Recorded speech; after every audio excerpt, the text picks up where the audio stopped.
La finalité du GCO, c'est de constituer un axe autoroutier qui permette au transit de poids lourds, entre autres, de faire un transit nord-sud et l'inverse dans l'Alsace, en Alsace, et donc de créer de fait un véritable boulevard à camions, puisque le GCO serait bien moins cher à emprunter que l'équivalent du côté allemand qui est la 5 et qui on peut emprunter si on paye une taxe qui s'appelle la Maut.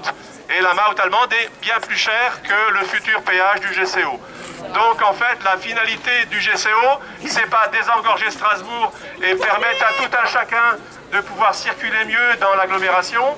C'est en fait un projet d'axe autoroutier pour les poids lourds qui font du transit européen et qui ne s'arrête pas en Alsace et qui donc ne contribue aucunement à la richesse de l'Alsace. Voilà, ça c'est le vrai projet. Maintenant où on en est, oui,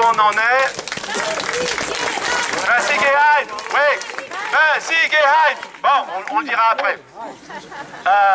Alors où est-ce qu'on en est? Moi je représente les Fédinois contre le GCO, donc la partie nord du tracé. Donc qu'est-ce qui s'est passé à Vendenheim? Donc le 10 septembre, on a vu débouler les machines de Vinci ou leurs sous-traitants, et les copains en bleu qui sont derrière nous étaient bien sûr là aussi déjà à 4 h du matin. Donc ce qui fait que... Donc avec nos amis les bleus, il y a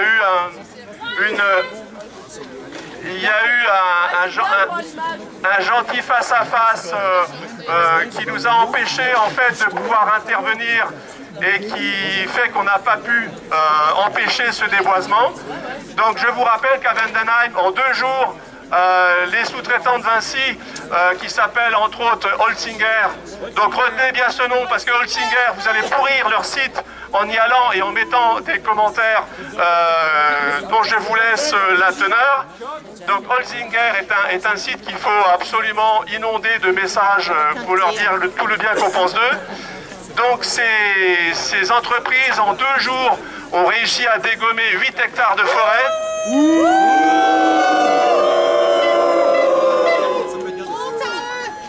Donc 8 hectares de forêt qui sont en fait l'emprise d'Arcos Socos, donc les filiales de Vinci en charge de la construction du GCO. Alors ce qu'il faut savoir, et c'est pour ça aussi que la lutte continue, c'est qu'il reste à Vendenheim 12 hectares de forêt encore debout qui sont sur l'emprise SANEF. Et donc ces 12 hectares sont à la merci des pelleteuses, et pour faire ce sale boulot, la SANEF a besoin que la mairie de Strasbourg lui cède des forêts en compensation de ce qui va être détruit. Voilà, donc tant que les compensations ne sont pas décidées par Strasbourg, la SANEF ne peut pas faire son sale boulot. On peut faire confiance à Hermann Ries et leur clique pour qu'ils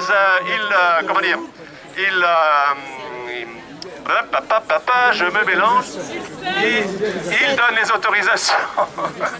Il donne les autorisations pour que ces forêts soient cédées à la SANEF et que la SANEF puisse dégommer les 12 hectares encore debout.